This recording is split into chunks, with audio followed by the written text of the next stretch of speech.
अजमेर शरीफ वालों का ये था, आखिरी हथकंडा ये था कि गरीब नवाज को जिन्नात से भिड़ा दिया जाए। जिन से जब मोइनुद्दीन भिड़ेंगे तो इंसान की ताकत कहां है कि जिन से लड़ सके। अब देखो, ये मेरे ख्वाजा की शान है, कुरान वाले की शान है, आमिले कुरान की शान है, आलिमे कुरान की शान है। पृथ्वीराज महाराजों से ढोल बजवाता हुआ और एक खूबसूरत लड़की लेकर के चला अना सागर के किनारे। अना सागर के किनारे अजमेर का एक बुत था। उस बुत की खुसूसियत ये थी कि वो बोलने वाला था। सोचो, जो बुत बोलता हो उस पर लोग कितना पुख्ता यकीन रखते होंगे। उसी बुत का नाम सादी देव था। वो जिन्नात था दरअसल, और वो बहुत ऊंचा तरंगा खड़ा रहता था। अजमेर वाले जब तंग आ जाते, किसी दुश्मन से वो मुकाबला नहीं कर पाते, तो वो यूं करते कि एक खूबसूरत कंवारी लड़की उसके कदमों में ज़िबा करते, बलि चढ़ाते और उसको खिलाते। फिर वो कहता बताओ क्या करना है, तो वो बड़ी से बड़ी ताकत से उसको लड़ा देते। इस तरह से चूंकि अखंड भारत का सम्राट अजमेर में रहता था और अजमेर शरीफ की सरजमीन पर यह तोहमात परस्ती हुआ करती थी और वहाँ पर इस तरह कोई हमला करने की जसारत नहीं करता था। तो जब उन्होंने कंवारी लड़की को पेश किया तो सादी देव ने हंस के कहा करना क्या है। कहा वो दूसरे किनारे पर जो फकीर बैठा है वो आया है मदीने से, एक काम करो जा करके उसका खात्मा कर दो। हमेशा तुमने हमारी मदद की, आज भी करो। ये जो रिवायत बयान कर रहा हूं ये हिंदुस्तान की बेशतर तवारीख के अंदर तारीखी तौर पर मौजूद है और हुकूमती सतह पर मौजूद है कि एक ऐसा भी देव हिंदुस्तान में रहता था जो बोलने वाला था, वो सादी देव था। जब वो एक कदम में अना सागर के उस पार पहुंचा तो मेरे ख्वाजा के सामने खड़े होकर कहता है मोइनुद्दीन अजमेर खाली कर वरना मरने के लिए तैयार हो। तो देखो मोमिन का नजरिया क्या होता है। गरीब नवाज ने उससे कहा मौत और जिंदगी मेरे अल्लाह की तरफ से है, अगर उसने मेरी मौत लिख दी है तो चूंटी के काटने से भी मर जाऊंगा, और अगर उसने मेरी मौत लिखी हुई है तो तुम मेरा कुछ नहीं कर सकता। ये मोमिनाना अल्फाज है। ये क्या उसने मार डाला, उसने मार डाला, कोई मार डाल सकता है? कौन मार डाल सकता है? मौत और हयात का मालिक सिर्फ अल्लाह है, मौत और जिंदगी का मालिक सिर्फ अल्लाह है। शैतान हलकान कर सकता है, शैतान जान नहीं ले सकता। जान लेना मेरे अल्लाह के कब्जे कुदरत में है। अपनी जिंदगी जितनी लिखी है उससे एक सेकंड पहले भी मौत नहीं आएगी, उससे एक सेकंड बाद भी मौत नहीं आएगी। अपने जितना खाना अपनी तकदीर में लिखा है, अगर एक दाना भी हमारी जिंदगी का बचा है तो उसके खाए बगैर हमें मौत नहीं आएगी। आप क्या समझते हैं हमने सिर्फ ईमान लाने की बात की है और अकीदे में हम कमजोर रहे हैं? खुदा के लिए इस्लामी अकीदे पर आओ, तुम्हें कोई कुछ नहीं कर सकता। और सुन लो, बड़े से बड़ा जादू जब तक अल्लाह न चाहे वो भी असर नहीं कर सकता, कुछ नहीं हो सकता। उसकी मर्जी के बगैर पत्ता नहीं हिलता है। उसकी मर्जी के बगैर यूं ही जादूगर जान ले लेंगे?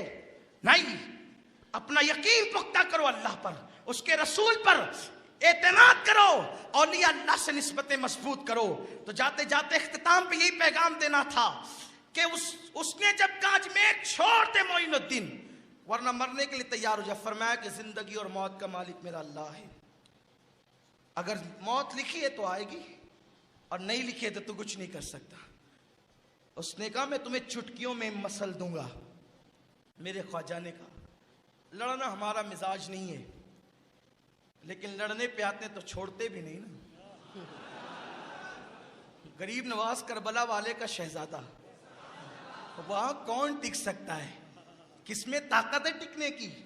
फरमाया कि हम लड़ते नहीं है, आपको भी दावत देते हैं, आप भी मुसलमान हो जाइए। जिनको कहा सारा अजमेर जिसको पूज रहा था उसको कहा तुम भी मुसलमान हो जाओ। उसने कहा अगर मैं मुसलमान होगा तो मुसलमान होने से मुझे मिलेगा क्या? कहा तेरे दिल की एक तमन्ना है वो पूरी हो जाएगी। मेरा ख्वाजा ये भी जानता है जिन के दिल में क्या तमन्ना है, उसके सीने में क्या तमन्ना है। अरे जो देव के सीने के अंदर के राज जानता है वो गुलामों के राजों को नहीं जानेगा। इसीलिए तो ख्वाजा हिंद वो दरबार है आला तेरा, कभी महरूम नहीं मांगने वाला तेरा। लोग हैरान है वहां जाने से मिलता क्या है, जरा अकीदा लेके जाकर तो देख। हमें पता है क्या मिलता है, लेने वालों को पता है क्या मिलता है। झोलियां भर गई सब हो के मायूस, तेरे दर से सवाल ही न गया। झोलियां भर गई सबकी, कोई खाली न गया। कोई जाके देखे तो ये कहानी किससे नहीं है, ये हकीकत है। आज भी कोई दिल लेकर के जाए साहिब दिल, अपनी निगाहों से नजारा देख लेगा। अगर तू भी मुसलमान हो जा, तेरी तमन्ना है ना वो पूरी हो जाएगी तमन्ना। उस जिन ने कहा मेरी क्या तमन्ना हो सकती है, फरमाया बता दूं। कहा बताइए। कहा पूरा दिन लोग तुझे पूछते हैं, तेरे आगे घी जलाते हैं, और रात को क्या तू रोता नहीं है अजमेर के फुला देहात में जाकर के। उसकी गर्दन झुक गई।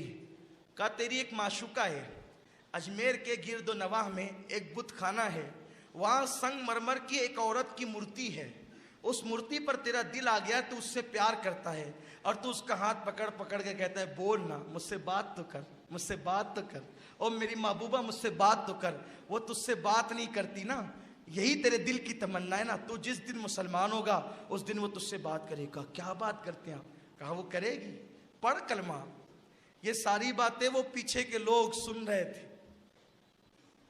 उसने कलमा पढ़ा, ला इलाहा इल्लल्लाह मुहम्मदुर रसूलुल्लाह। भाइयों ये हैं अल्लाह वाले, रूहानियत वाले, ये ईमान वाले, ये मदीने वाले, ये नजफ वाले, ये करबला वाले, ये बगदाद वाले, ये हैं जो जिन्नातों को कलमा पढ़ाते हैं। लोगों को क्या हो गया, वो कहते हैं नबी हमारी तरह। हम कहते हैं जिन्नात नजर आए तो आपका होगा क्या। और ये जिन्नातों को देखकर दीन की दावत देते हैं, कलमा पढ़ाते हैं। इसने कलमा पढ़ा तो उन्होंने इसको गालियां देना शुरू की। इसके हाथ में जो आया उठा उठा करके फेंका। वो भागने लगे तो कुछ तो कुचल के दब करके मर गए। अब जब वो भाग गए तो उसने बड़ी लजाजत से कहा मोइनुद्दीन आपकी बात तो मैंने सुन ली ना, कलमा पढ़ लिया ना, अब वो मुझसे बात करेगी, चलिए मेरी बात कराइए। मेरे ख्वाजा ने कहा मैं नहीं आता, तू जा। मैं नहीं आता, तू जा। और जा करके उस मूर्ति का हाथ पकड़ना, कहा चल तुझे मोइनुद्दीन बुलाते हैं। सुभान अल्लाह, सुभान अल्लाह। चल तुझे उसने हाथ पकड़ कर चल तुझे मोइनुद्दीन बुलाते हैं। वो सही की औरत बन करके चलने लगे। मेरे ख्वाजा के दरबार में ख्वाजा ने दोनों का निकाह कराया और फरमाया तू आज से शादी नहीं, तू शादी है, जा शाद रहेगा, हमेशा शाद रहेगा।